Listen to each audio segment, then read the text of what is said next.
Good morning साथियों, मैं are के शर्मा एसएसटी वाला आपके साथ एक नई खुशखबरी लेके आज आपके सामने आया हूँ। आपको बहुत दिनों से इंतज़ार था। आज वह उत्तर प्रदेश पुलिस की भर्ती आ चुकी है 2023। पुलिस में जो विज्ञप्ति आई है वह कल ही आई है 23 दिसंबर 2023 को। आज जो विज्ञप्ति है उसकी विस्तृत विज्ञप्ति में जो महत्वपूर्ण बिंदु दिए हुए हैं उनकी चर्चा कर लेते हैं। अगर आपको कोई पॉइंट समझ में नहीं आए तो कमेंट बॉक्स में लिखना, दोबारा आपको समझाने की कोशिश करेंगे। पूरी विज्ञप्ति डाउनलोड करनी हो तो हमारी जो टेलीग्राम चैनल है उस पर या फिर वीडियो के अंत में डिस्क्रिप्शन से जाकर डाउनलोड कर सकते हैं। ऐसी ही वीडियो और नई जल्दी खबरें प्राप्त करने के लिए, तैयारी करने के लिए उत्तर प्रदेश पुलिस की हमारे चैनल को सब्सक्राइब जरूर कर लें एंड लाइक शेयर करें। चलो शुरू करते हैं। सीधी भर्ती 2023 उत्तर प्रदेश पुलिस में पुरुष और महिलाओं के लिए आरक्षी नागरिक पुलिस के पदों पर ग्रेड पे कितना होने वाला है। इसमें 5200 से 20,200 ग्रेड पे 2000 नए वेतनमान में वेतन मैट्रिक्स रुपये 21,700 रुपये के अंतर्गत रिक्त पदों पर ऑनलाइन आवेदन प्रस्तुत किए जाएंगे। अर्थात आपको जो आवेदन पत्र है वह ऑनलाइन भरना है। इसमें जो जगह दी हुई हैं उनको देख लेते हैं। अनारक्षित वर्ग की जो जगह हैं 24,102 हैं। EWS की 6,024 जगह हैं। जो आर्थिक रूप से सामान्य वर्ग पिछड़ा वर्ग के अंतर्गत आता है EWS।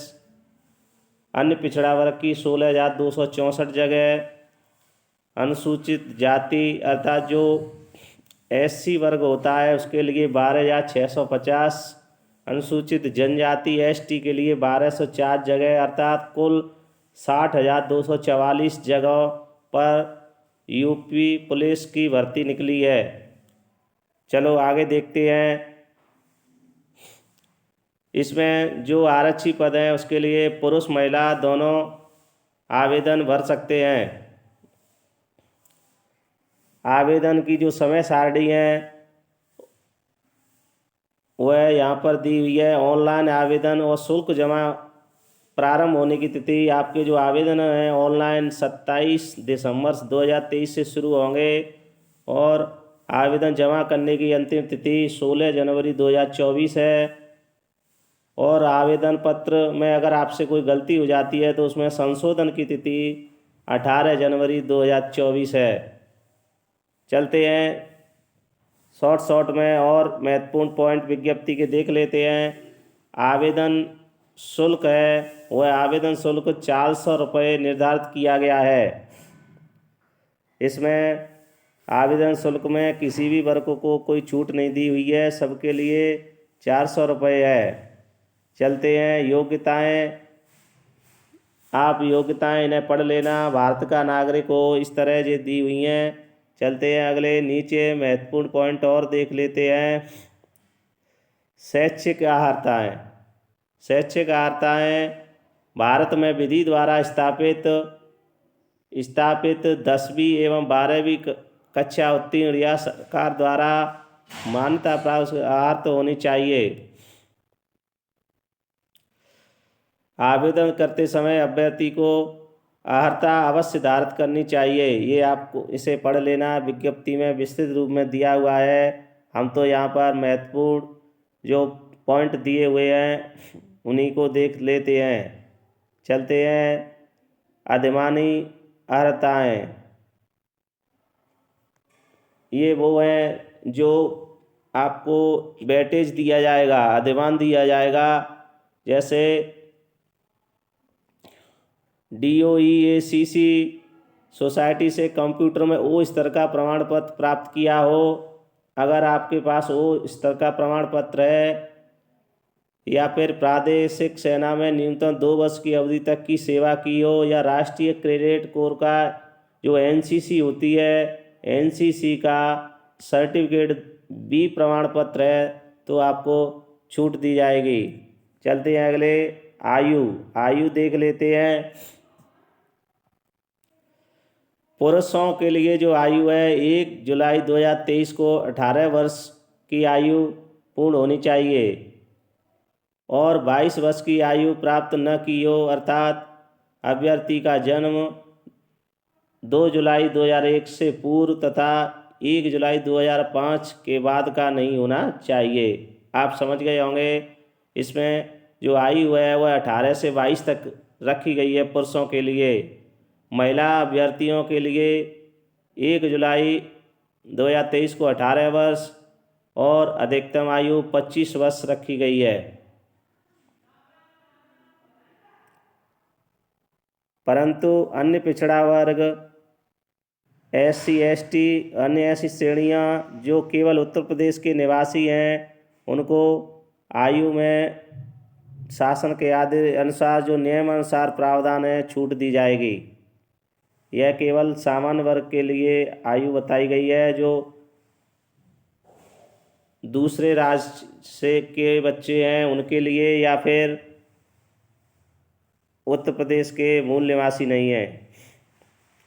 उत्तर प्रदेश के आरक्षित वर्ग और अन्य जो वर्ग हैं जैसे उनके लिए छूट दी जाएगी। और उत्तर प्रदेश का ही जो सामान्य वर्ग है EWS नहीं रखता है तो उनके लिए कोई छूट नहीं है। चलते हैं अगले, ये चरित्र प्रमाण पत्र दिया हुआ है आपको। चरित्र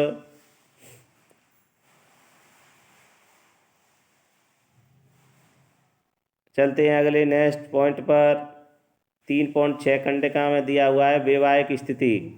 नियुक्ति के लिए ऐसा पुरुष अभ्यर्थी पात्र न होगा जिसकी एक से अधिक पत्नियां जीवित हों, या एक महिला अभ्यर्थी पात्र नहीं होगी जिसने ऐसे पुरुषों से विवाह किया हो जिसकी पूर्व से एक पत्नी जीवित हो।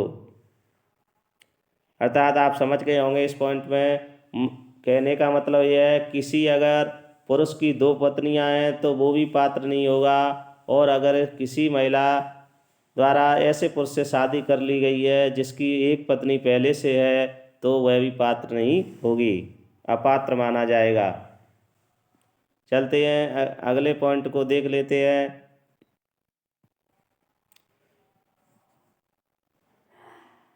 शारीरिक स्वस्थता 3.7 जो खंडिका दी हुई है उसमें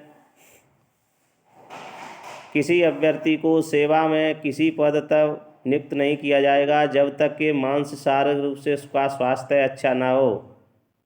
अर्थात स्वस्थ उत्तर प्रदेश में जो विकलांग व्यक्ति हैं वो आवेदन पत्र नहीं भर सकते। चलते हैं अगले पॉइंट, भर्ती की प्रक्रिया ये दी हुई है। लिखित परीक्षा के बारे में देख लेते हैं। 4.1 ऐसे अभ्यर्थियों जिनके आवेदन पर प्रथम दृष्टया सही पाए जाएंगे से ऑफलाइन में लिखित परीक्षा की अपेक्षा की जाएगी। अर्थात जो परीक्षा है वह ऑफलाइन होगी, कंप्यूटरीकृत नहीं होगी। अर्थात आपको ऑफलाइन परीक्षा देनी होगी। परीक्षा में वस्तुनिष्ठ प्रकार के प्रश्न होंगे। वस्तुनिष्ठ प्रश्न आप जानते हो, ऐसे प्रश्न होते हैं जिनमें आपको विकल्प दिए हुए रहते हैं, आपको सही उत्तर का चयन करना है। परीक्षा वस्तुनिष्ठ प्रकार की होगी। लिखित परीक्षा 300 अंकों की होगी। कितने की होगी? 300 अंकों की लिखित परीक्षा होगी जिसकी समयावधि 2 घंटे होगी। 2 घंटे के में आपको पेपर करने के लिए मिलेगा। इस लिखित परीक्षा में 4 विषय आएंगे: सामान्य ज्ञान, सामान्य हिंदी, सामान्य ज्ञान आएगा नंबर 1, नंबर 2 सामान्य हिंदी, नंबर 3 संख्यात्मक एवं मानसिक योग्यता, नंबर 4 मानसिक अभिरुचि, बुद्धि लब्धि एवं तार्किक क्षमता। इस तरह जो आपका जो पेपर होगा वह 4 भागों में डिवाइडेशन होगा। अभ्यर्थी को लिखित परीक्षा में गलत उत्तर देने के ऋणात्मक अंक प्रदान किए जाएंगे।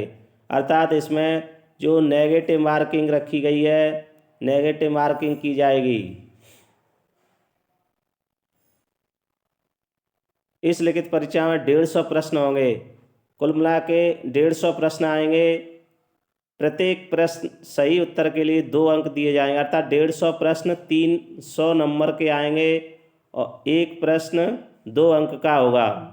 आरक्षी भर्ती नियमानुसार उक्त भर्ती में प्रत्येक गलत उत्तर के लिए 0.5 अंक प्रदान किए जाएंगे, अर्थात जो नेगेटिव मार्किंग है 0.5 की रहेगी।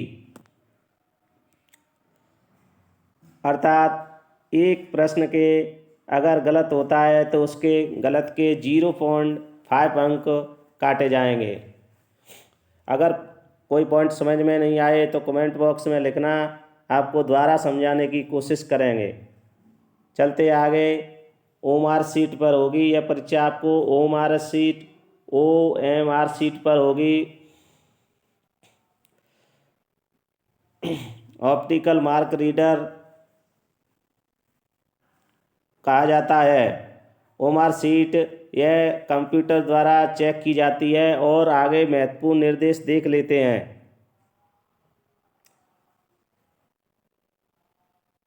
जो अब लिखित परीक्षा होगी वो एक ही दिनांक को एकल पाली में, एक से अधिक पाली में अथवा एक से अधिक दिनांक विभिन्न प्रश्न साथ विभिन्न पालियों कराई जाएगी, अर्थात यह निश्चित नहीं है कि एक दिन में होगी या अलग अलग दिन में हो सकती है। लिखित परीक्षा एक से अधिक पालियों में होने पर नॉर्मलाइजेशन किया जाएगा। आपको ध्यान में रखना है, परीक्षा में पहले ही दे रखा है नॉर्मलाइजेशन होगा अगर एक से अधिक पालियों में परीक्षा होती है तो। अगर परीक्षा एक ही पाली में होती है तो नॉर्मलाइजेशन नहीं होगा, और अगर नॉर्मलाइजेशन होता है तो आपका नॉर्मलाइजेशन इस सूत्र द्वारा होगा, सही उत्तर इंटू निर्धारित अंक सही प्रश्नों की संख्या। इस तरह प्रत्येक अभ्यर्थी के लिए सही अंक निकाले जाएंगे। आप विस्तृत में यह लंबा वीडियो हो जाएगा, आप इसे आसानी से पढ़ लेना। लिखित परीक्षा OMR सीट पर होगी। प्रत्येक प्रश्न के उत्तर हेतु 4 विकल्प होंगे। अभ्यर्थी को उनमें से किसी एक विकल्प को चुनना है जो प्रश्न का सही उत्तर हो।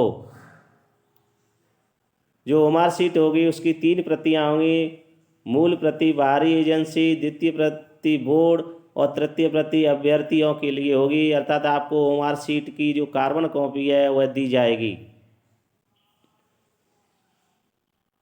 लिखित परीक्षा, अभिलेखों की समीक्षा, शारीरिक मानक परीक्षण और शारीरिक परीक्षा के प्रवेश पत्र बोर्ड की वेबसाइट से, आप ये वेबसाइट दी हुई है यहाँ से डाउनलोड कर सकेंगे। चलते हैं अगले नेक्स्ट पॉइंट पर। अभिलेखों की समीक्षा और शारीरिक मानक परीक्षण। जो शारीरिक मानक परीक्षण है लिखित परीक्षा में जो सफल अभ्यर्थी पाए जाएंगे उनका क्या है, फिजिकल स्टैंडर्ड टेस्ट लिया जाएगा, PST। आप समझ गए होंगे, जो परीक्षा में पास होंगे वही उन्हीं अभ्यर्थियों का फिजिकल स्टैंडर्ड टेस्ट लिया जाएगा, अर्थात फिजिकल होगा। कुछ अभ्यर्थी संख्या को दृष्टिगत बोर्ड द्वारा योग्यता के आधार पर राज्य की आरक्षण नीति के अनुसार जितना भी होगा उस आधार पर बुलाया जाएगा। चलते हैं अगले। अभिलेखों की जो समीक्षा है, डॉक्यूमेंट वेरिफिकेशन। लिखित परीक्षा अभ्यर्थियों में प्राप्त कुल अंकों के राज्य की आरक्षण नीति अनुसार एक शेष सूची, मतलब एक मेरिट लिस्ट तैयार की जाएगी। उसके बाद आपका जो क्या है डॉक्यूमेंट वेरिफिकेशन होगा। चलते हैं अगले और नीचे महत्वपूर्ण पॉइंट देख लेते हैं। जो शारीरिक योग्यता है उसमें पुरुषों के लिए जो ऊंचाई दी हुई है, न्यूनतम शारीरिक योग्यता सामान्य, अन्य पिछड़ा वर्ग और अनुसूचित जातियों के पुरुष वर्गों के लिए जो न्यूनतम ऊंचाई है 168 सेंटीमीटर होनी चाहिए, अर्थात जो लंबाई कितनी ली गई है 168 सेंटीमीटर। अर्थात सामान्य, अन्य पिछड़ा वर्ग और SC के लिए। आगे चलते हैं। और जो जनजाति है ST है, ST के लिए 160 सेंटीमीटर ऊंचाई ली गई है। हाइट कितनी होनी चाहिए 160 सेंटीमीटर एसटी के लिए, और ओबीसी, जनरल और एससी के लिए 168 सेंटीमीटर पुरुषों के लिए। सीना देख लेते हैं। सामान्य अन्य पिछड़ा वर्ग और एससी के जो अभ्यर्थी हैं, सीने की माप 79 सेंटीमीटर बिना फुलाने पर और कम से कम 84 सेंटीमीटर फुलाने पर होनी चाहिए। आप समझ गए होंगे। जो एससी सामान्य वर्ग, ओबीसी वर्ग के लिए जो सीना रखा हुआ है 79 सेंटीमीटर बिना फुलाए और फुलाने के बाद 84 सेंटीमीटर रखा गया है, जबकि जो एसटी है उसके लिए 77 सेंटीमीटर बिना फुलाने पर और कम से कम 82 सेंटीमीटर फुलाने पर होना चाहिए। चलते हैं अगले। और यह महत्वपूर्ण है, आपको न्यूनतम 5 सेंटीमीटर फुलाना अनिवार्य है किसी भी सभी वर्गों में, चाहे वह एसटी हो, एससी हो, ओबीसी हो, जनरल हो, सभी को 5 सेंटीमीटर फुलाना अनिवार्य है। यह बहुत ही महत्वपूर्ण पॉइंट है। महिला अभ्यर्थियों के लिए जो देख लेते हैं, एसटी, एससी और ओबीसी वर्ग के लिए 152 सेंटीमीटर ऊंचाई होनी चाहिए। कितनी? 152 सेंटीमीटर। और जो एसटी वर्ग है, एसटी वर्ग की महिलाओं के लिए, एसटी के लिए 147 सेंटीमीटर ऊंचाई होनी चाहिए। महिलाओं के लिए जो न्यूनतम वजन है 40 किलोग्राम होना चाहिए। आपको ध्यान में रखना है, जो लड़कियां हैं या महिलाएं हैं उनके लिए न्यूनतम, यह ध्यान में रखना है, जो न्यूनतम वेट है वह 40 किलो होना चाहिए, 40 केजी। अभिलेखों की समीक्षा शारीरिक मानक परीक्षण की विस्तृत प्रक्रिया का निर्धारण बोर्ड द्वारा किया जाएगा और इसे यथासमय बोर्ड की वेबसाइट पर अभ्यर्थियों के सूचना के लिए प्रदर्शित किया जाएगा। चलते हैं अगले नेक्स्ट महत्वपूर्ण पॉइंट और देख लेते हैं। यहाँ पर दी हुई है, ये अपने पुरुषों की जो दौड़ के बारे में दी हुई है। जो पुरुष अभ्यर्थी हैं उन्हें 4.8 किलोमीटर की दौड़, 4.8 किलोमीटर की दौड़ 25 मिनट में करनी है। और जो महिलाएं दी हुई हैं उनको 2.4 किलोमीटर की दौड़ 14 मिनट में करनी है। इस तरह आप इस जो दौड़ करनी है, दौड़ को यहाँ पर समझ गए होंगे। वे अभ्यर्थी जो समय के भीतर दौड़ पूरी नहीं करते अभ्यर्थी के लिए पात्र नहीं होंगे, उसी समय स्तर पर चयन प्रक्रिया से बाहर हो जाएंगे। अर्थात आपको यह दौड़ करनी है। चलते हैं अगले नेक्स्ट पॉइंट पर। नीचे देख लेते हैं महत्वपूर्ण पॉइंट। चयन अंतिम योग्यता। शारीरिक दक्षता में पाए गए सफल अभ्यर्थियों को लिखित बोर्ड परीक्षा प्रत्येक अभ्यर्थी द्वारा प्राप्त अंकों के क्रम के अनुसार प्रत्येक श्रेणी के अभ्यर्थी एक चयन सूची आरक्षित नीति को दृष्टिगत रखते हुए तैयार करेगा। अर्थात आप समझ गए होंगे। और जो अंतिम मेरिट लिस्ट है वह जो परीक्षा में अंक प्राप्त होंगे उन्हीं के आधार पर तय की जाएगी। आपको जो फिजिकल से संबंधित शारीरिक दक्षता परीक्षाएं ये तो पास करनी है केवल। आगे देखते हैं अगले नेक्स्ट महत्वपूर्ण पॉइंट।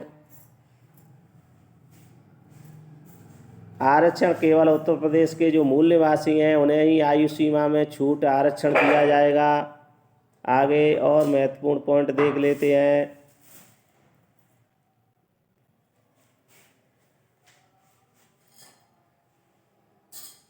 यह जो छूट बताई गई है, जो अनुसूचित जाति है अर्थात एससी वर्ग है, एससी वर्ग के लिए 5 वर्ष की छूट दी गई है। जो उत्तर प्रदेश के मूल निवासी हैं अधिकतम आयु सीमा में। और जो एसटी वर्ग है उसके लिए भी अधिकतम आयु सीमा में 5 वर्ष की छूट दी गई है। अन्य पिछड़ा वर्ग को भी 5 वर्ष की अधिकतम छूट दी गई है। लेकिन आपको यह ध्यान में रखना है कि जो EWS है, आर्थिक रूप से कमजोर है, उसे अधिकतम आयु सीमा में कोई छूट नहीं दी गई है। आगे और महत्वपूर्ण पॉइंट देख लेते हैं।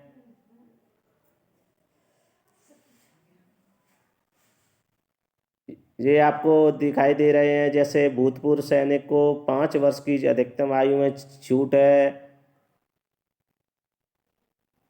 इस तरह यह अपनी जो विज्ञप्ति है यह बहुत ही विस्तृत है। आपको यह देखनी हो तो हमारे टेलीग्राम चैनल से डाउनलोड कर सकते हैं, और इसकी तैयारी अगर करनी हो तो हमारे चैनल को सब्सक्राइब कर लें विस्तृत जानकारी के लिए, क्योंकि यह विज्ञप्ति बहुत ही बड़ी है। आप हमारे टेलीग्राम चैनल पर जाके डाउनलोड कर सकते हैं। आवेदन की प्रक्रिया, आपको ऑनलाइन आवेदन भरने हैं। अगर आवेदन पत्र में कोई समस्या आ रही है तो आप इस जो कॉन्टैक्ट नंबर दिया हुआ है 044 47 74 90 10 पर जारी किया जा रहा है, इस पर आप अपनी समस्या के समाधान के लिए कॉल कर सकते हैं। इस तरह आप इस पूरी विज्ञप्ति को हमारे वहाँ से देख सकते हैं। अगर कोई पॉइंट समझ में नहीं आए तो कमेंट बॉक्स में ज़रूर लिखना, द्वारा समझाने की कोशिश करेंगे। यह आपको फ़ोटो के बारे में दिया हुआ है। अगर फ़ोटो आपको जो अभ्यर्थियों जो फॉर्म भरा जाएगा ऑनलाइन आवेदन, उसमें किस तरह का होना चाहिए, चेहरे की छवि स्पष्ट दिखनी चाहिए, चेहरे पर अत्यधिक चमक छाया नहीं होनी चाहिए। नामांकन के लिए 6 महीने के भीतर लिया हुआ फ़ोटो, इस तरह आप इन्हें पढ़ लेना। और अगर आप ऐसी ही विज्ञप्तियों और नई वीडियो की सबसे पहले जानकारी प्राप्त करना चाहते हैं तो हमारे चैनल को सब्सक्राइब कर लें, लाइक एंड शेयर ज़रूर करें। धन्यवाद।